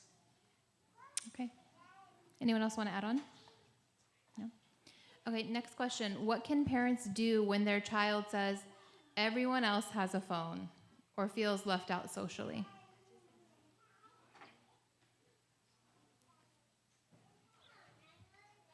Sheikh Salim, would you like to take that one?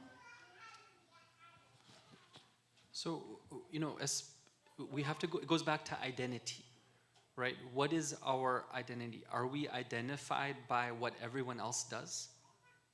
I mean, the stories of all the prophets and the imams, alayhimussalam, is that they were those who took stances which went against the dominant trends in society. And this is the way we need to raise our children from the time they were very young, that you are unique, right? You're special. You're a follower of Imam Mahdi. And these followers are rare and few in number. You can be unique and it's okay. So part of it is, the mindset. Part of it is that, trying to find at least one friend, one relative, somebody, right? That it's not just you. Right? And there are those, right? There are people the fact that so many of you are here, part of this is an opportunity to see that there are other parents who are willing to come to an educational seminar, meaning that maybe you can find some like-minded people to work with them and say that let's be together on this. This whole thing that Brother Asad said, he put up the name of an organization. It's not a religious organization, but they realized that in order to ask their sons and daughters to wait until a certain age before going on social media, they could only do it if they had pacts and they worked together. So we need to do the same thing. And then finally, I think it's important to explain to the children why is it that we're doing what we're doing, right? Show them the data. Have them sit with them and watch the documentary that Brother Asad mentioned. It's called The Social Dilemma, right? So go through it, explain, right? Look up some of the researchers like Leonard Sachs, Jonathan Haidt, right? These people have interesting things that you can share with your children. Let them see it for themselves, the effects of these things, and it will help them understand. And finally, explain to them that, there is a time when you are going to have a phone, and it is a time when it's needed, and that time will come, right? When you're mature, just like there's a time when you will have a driver's license, it requires a certain level of maturity. There is a time when you will have a phone, and that requires a certain level of maturity as well.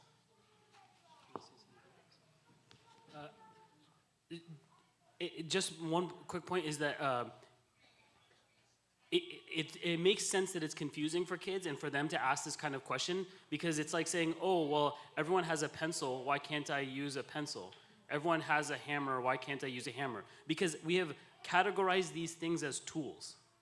But if I were to say, well, all of my friends drink, so why can't I drink? Or all of my friends are going to a club or school dances, why can't I do that? So how would we respond to that? That, oh, they're feeling left out because they're not drinking, so then we should be okay with them drinking because they feel left out. We wouldn't make that connection, right? Because it's something that's obviously a problem, it's addictive, it's bad for us, but we don't see these devices and these platforms as that.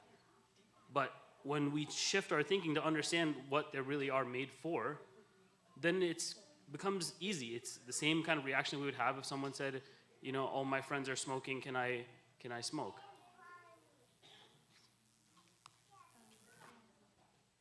Just to add on, just kind of echoing what Sheikh Salim said, the conversation should be collaborative, and then also just some scripts could be like, every family has different rules. In our family, these are our values because of these reasons. So you're kind of bringing in a reason behind it, as well as just kind of emphasizing belonging. The point of them saying everyone has this because they feel left out is they don't feel like they belong into that group. So you're kind of just engaging that belonging need as well.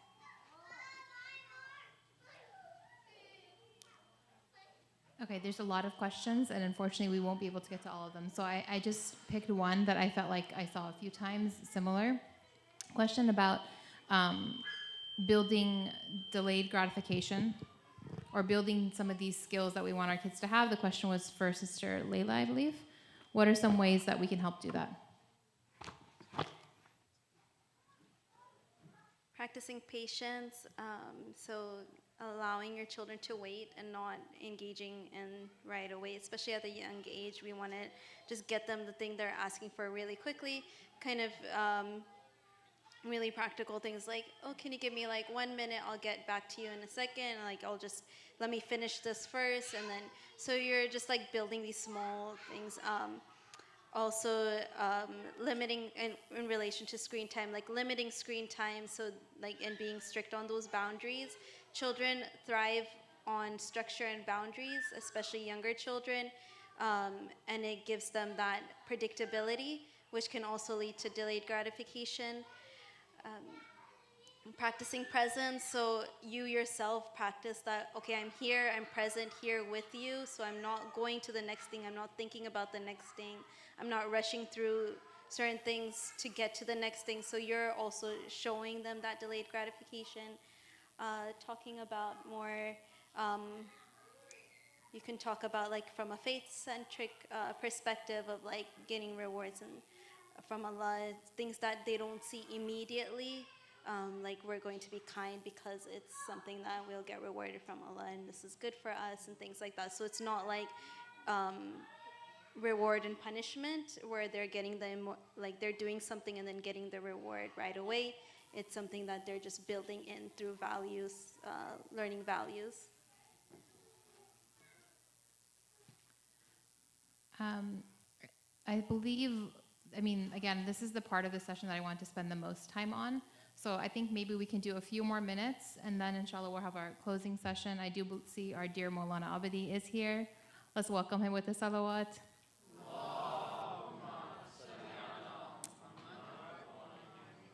So I want to make sure we have time to hear his words of wisdom and closing remarks, and then of course have dinner, which is already going to be a bit late.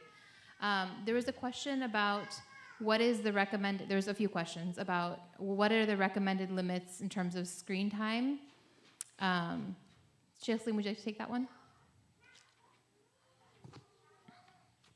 So at Rise Academy, we do have suggested times, and suggestion here is very important to understand. It's kind of that you have as a parent a guideline of like kind of what would be there where it might not be too harmful for your child. But of course, every parent has their unique situation. Every day is different. Sometimes there's something which is much more important, and it should be understood that, look, this is not the day where, you know, it's not such a big deal where it's like wajib, you know, that you have to have this type of thing. And also remember that the goal is to do tarbiyah in a way where eventually the children realize that we've been created for other than this type of thing. And there are more healthy pastimes that we can engage with, like reading good books and other things which will allow us to accomplish our general goal, our more lofty goal. So that guideline is adopted from, you know, some researchers in this area. They say that 40 minutes a day maximum on weekdays, and there's no rollover time in that regard. And meaning that it doesn't, if you don't use it one day, it's not like, okay, you get like double the time the next day or something like that. And it's up to 1 hour on the weekends. But again, this is something where you have to, you know, look at it, and it's not like, it's sort of like a general guideline. Like, let's say, for example, there's a major assignment that's due, or you know, whatever. Like there's a program, you know, let's say that's really important for the spiritual development to attend, or whatever it is, right? It's not like this is something which is wajib that has to be there. Okay, thank you. Would you like to add? Thank you. And I think one thing to add is that you might see guidelines like from the APA, American Pediatric Association, and they might be more liberal than what was suggested. And that's, those things have changed over time, right? If you look back just, I think, maybe 5-10 years ago, it was a lot more strict. So take that with a grain of salt, I would say, and make your own judgment, and take Sheikh Salim's recommendation above theirs. Yeah, thank you so much for pointing that out, Sister Surah. I wanted just to add that the current APA recommendations, I believe, is that 0 screen time for children who are 2 and younger. But just a few years ago, they were saying that something like, I think, 5 and under, 0 screen time, because they were not clear on what effects it has on the development of the child and the brain especially, right? So these are things that we have to take very seriously as parents. They're not even sure like what the effects are going to be. So at the definitely less than 2 years old, you don't want to have any screen time. Beyond that, between 2 and 5, you know, as a parent, we have to be very careful in that age range, because we're not clear on what the effects are going to be on the development of the child. Do you want to add anything to that, Sister Surah? No, I was just going to say that I'm sure Brother Asad might know that I'm sure those guidelines changed because tech was pushing them, right? That they wanted the kids to be engaging sooner. I can chime in there, and I can say I did a little bit of research in that regard, because it's something that comes up a lot in the school environment. And yes, definitely, like most associations and most things in America, it's affected by big business and industry. So that's something to be really careful about. Okay, on that note, oh, yes.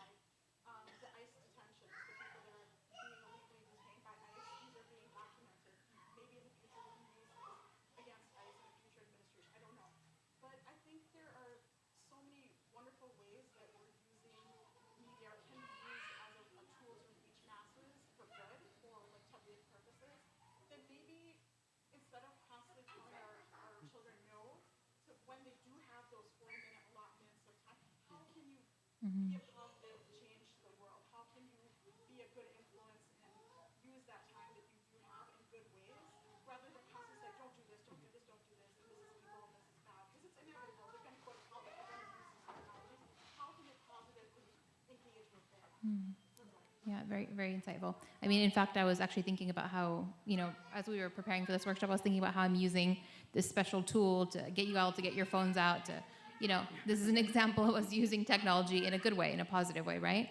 So to Sister Zahra's point, definitely there's something to be said there. Would anyone like to comment from the panel on ways that we can guide our kids to use it usefully or positively? Anyone? So I appreciate the sentiment for sure, and the problem is that the very platforms that this important information needs to go out on are the very platforms that also all the terrible information is on. So it's a very dual-sided double-edged sword for us who are we want to engage in the positive, stay away from the negative. One method of kind of trying to avoid that is any time that we first and our kids also are using these, we have a specific goal in mind when we pick that device up or when we're using it. It's like the kind of let me just browse or let me just kill a little bit of time. All of this time is fraught with issues, but these specific times are the worst, because then we're asking to be dragged in a certain direction versus I have a specific, I have 10 minutes, I want to see the news because I feel like I don't know what's going on in the world. Let me look for the news. So then there's purpose there. Or let me learn how to, change a faucet. I'm going to spend 10 minutes to watch some YouTube videos about how to change a faucet. And then it's, of course, but these platforms are going to do everything possible with related videos on the side to kind of hey, come on over here. But I appreciate the sentiment for sure. Thank you.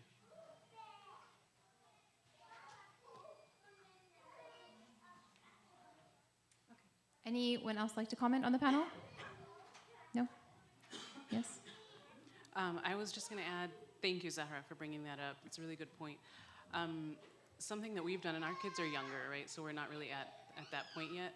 But from the beginning, we've talked about what's quality and what's not quality, right? And so whether it's a TV show or whether it's an app that they want to download or something that their friends are using, we've talked about, what is this doing for my brain? What is it doing for my heart, my soul, right?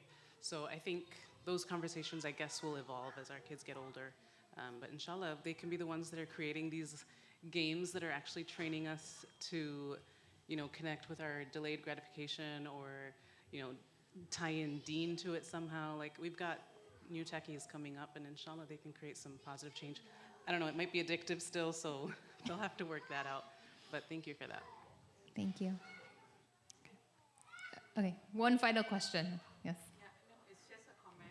Uh-huh. When we have workshops like this, especially on this particular topic that involves maybe for middle school and above, I think the kids should be here too. I think you cannot be separate from parents and children are in the school and just learning about it in school. But then we are here just as parents. I think the children should be here as well so that they understand what the parents' perspective is, and then it will be better for them to. Inshallah. That's a good suggestion for the future, and perhaps we can have targeted sessions for our older kids especially. Also certain topics like maybe bullying or Inshallah. parents and children must be involved together. Inshallah, definitely. Okay. On that note, the last one. Sorry. Just one thing that has helped for me, because I've been in this, what can I do to help myself?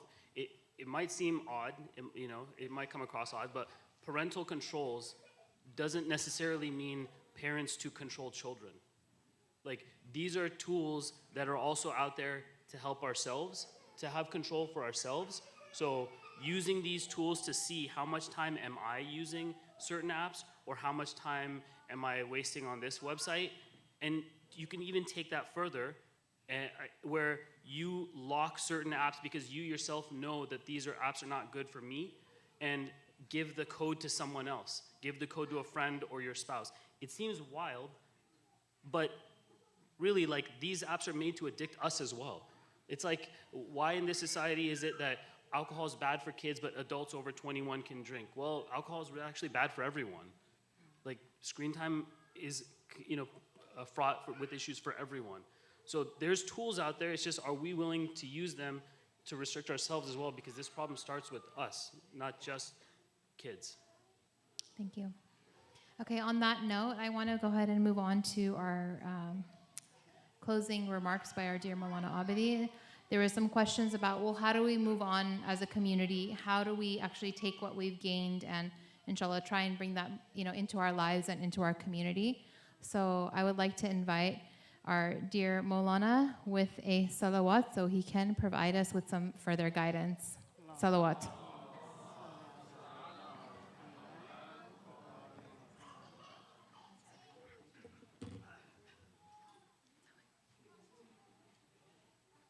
Assalamu alaikum wa rahmatullahi wa barakatuh. Salamun alaikum. Alhamdulillah, better, mashallah. Bismillah ar-Rahman ar-Rahim. Alhamdulillahi Rabbil Alameen. First and foremost, I would like to thank the panelists and, mashallah, Sheikh Salim, his team, Sister Nazira, and the whole team for having this amazing, great workshop. I hope and I pray that, inshallah, we can continue. Let me share my own experience and conclude, inshallah. I was with Ayatollah Ja'far Subhani. Ayatollah Ja'far Subhani is one of the great scholars who has exceptional qualities. One of the great qualities is his interaction with his own children. One of his sons is there in Ohio, mashallah, and he can also, you can talk to him also, that's good. One time I asked him that, what is the key that you have this level of confidence, level of amazing connections, and so on and so forth. What he told me that kind of changed, I tried to adapt myself, is that you need to be in the life of your children. Doesn't mean that only physical aspect. Sometimes parents, they will be around with the children physically more time, but they're absent from the children. So lots of barriers. If you look at to the ahadith and riwayat, like Imam Ali al-Islam's life, which is amazing, and that could be an example for us, and also Holy Prophet, what every scholar can echo and speak about their interaction with the children, whether with the orphans, non-orphans, children, and so on and so forth, as a physical aspect of it. For example, Holy Prophet in Sajda, children, they're jumping on top of Holy Prophet. It means they had a very cozy relationship. Or Imam Ali al-Islam playing with the children, and he wants to give a horsey ride or something, and he's making the voice of like sheep or something. Kids, they are happy. So that is icon of the hadith. Otherwise, Holy Prophet, Imam Ali, they had ample amount of interaction with the children. But what history captured and what everyone can see, these iconic moments, right? So the result of that, alhamdulillah, I can tell about myself. 5 kids. None of the, even the last Muhammad also, you can say for first, second, third, until 18, I should not struggle to tell them that no phones allowed. Until 18, not for one, not two. There was no struggle for me to convey this message that you cannot lock the door of your own rooms. We had one, for example, a desktop, and then later on when we had a laptop, there is no kind of lock there. There is no password required. Or if there is a password, everyone's 1512. Khalas. So, or if you want to have a 6 digits, 151214. Khalas. So everyone knows. I mean, there is no. So whether they use my phone, whether they use my wife's phone, whatnot. So my point here is, if I have my own secret life, unfortunately, alhamdulillah, this is amazing that we have the parents' workshop. I'm not talking about kuffar, mushrikeen, mulhideen, American, this and that. 80% of the parents are not comfortable to share their own passwords to their spouse. Okay, yeah, we can have a philosophical discussion, a Irfani discussion, and you go to Sheikh Salim, you come to me, you go to Sheikh Ehsan. Yes, we are, our hands are tied. We have to say, yeah, privacy, privacy. You have to maintain the privacy. And that become a great tool that you see. Maulana Abidi, he himself, or Sheikh Salim, he advised that you need to have a privacy. Okay. I mean, my point here is, once you have a children, you're talking about the future, and you want to invest something, they can be better than you need to think beyond this scope of legal privacy, Islamic privacy, Shari'i privacy, and all of that. You need to think differently. So my point, sisters, brothers, we can talk and discuss until Judgment Day about all these philosophical discussions and debates. What matters is your presence in their life. If you don't have a presence in their life, the fact that these types of questions they ask, why can't I have phone while others they have phone, that it means shows that in the life of my child, everyone is there except me. When they are asking, Baba, Mama, why I can't have, it means in the life of my child, everyone is there except me. So where is my role? So of course, no matter you can rephrase it and this and that.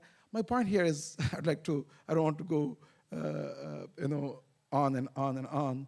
My humble request to you all that now that we are parents, we need to change our mindset.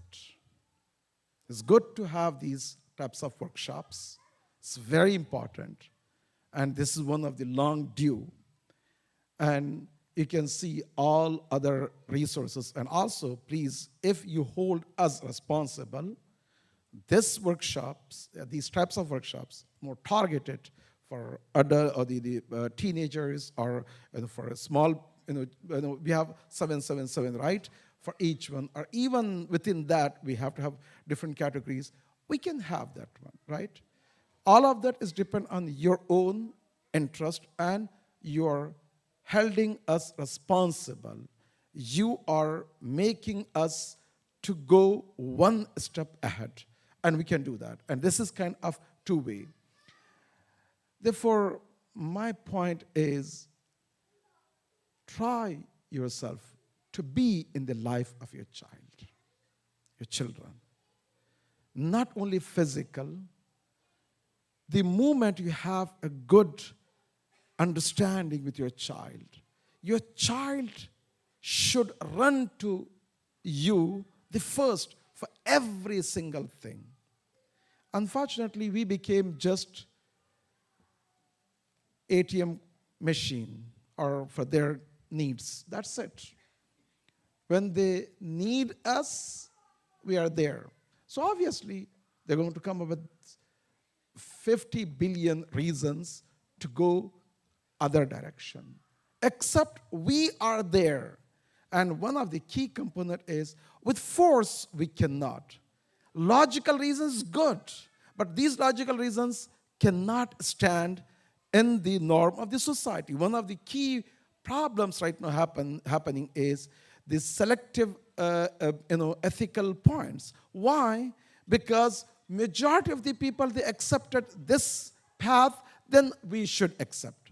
So right now, even ethical principles became selective because of the norm of the society. So we are swimming against the current from all the angles. The best way is if we have a good interaction with our children, and if my son, my daughter, they feel that my mom, my dad, they are not only part of my life, they are significantly are the most heavy part of my life, then things can be changed and you can have a better outcome. May Allah subhanahu wa ta'ala bless all of you. Thank you, Jazakumullah. And may Allah give us tawfiq to perform our duties and responsibilities, especially having Islamic school is one achievement, one step. It's not everything. Shaykhuna, what you mentioned is, alhamdulillah, it's true that shaitan, in fact, sitting here more than other places.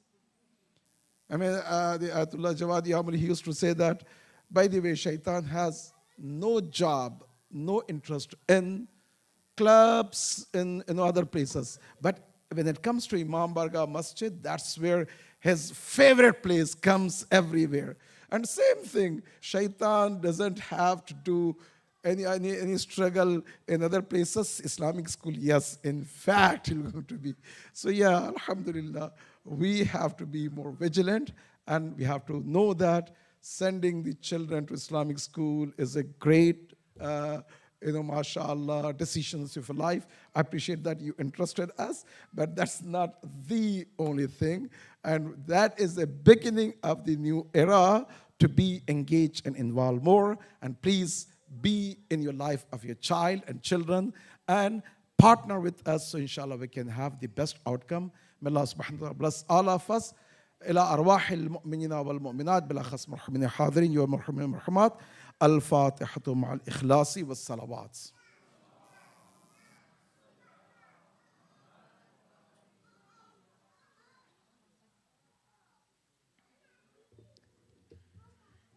Alhamdulillah Rabbil Alameen. I hope and pray that you all benefited as much from the session tonight as I did.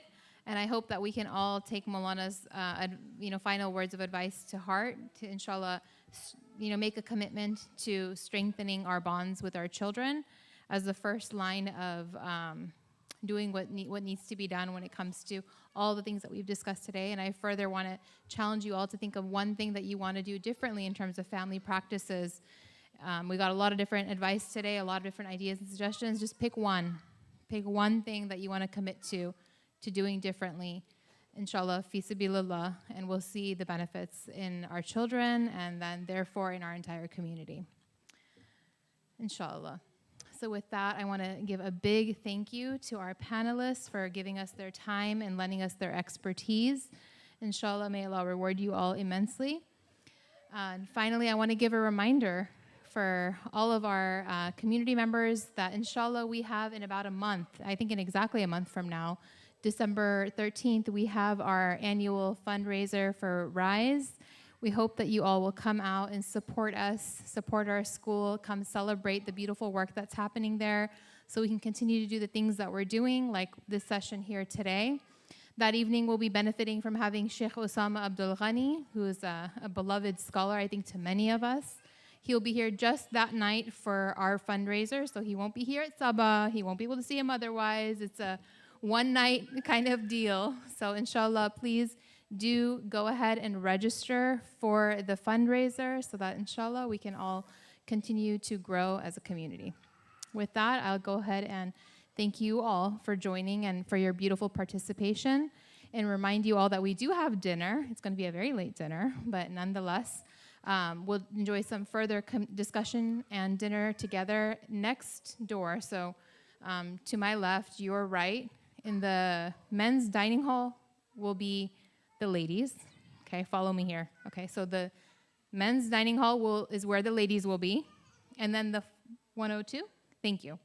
I know they have new names. I cannot remember the new names, okay? And then the hall next to that, which is going to guess 103, used to be Farsi Hall, is where the brothers are going to be. And so we ask that the ladies go through the back to the dining hall where, inshallah, dinner is awaiting.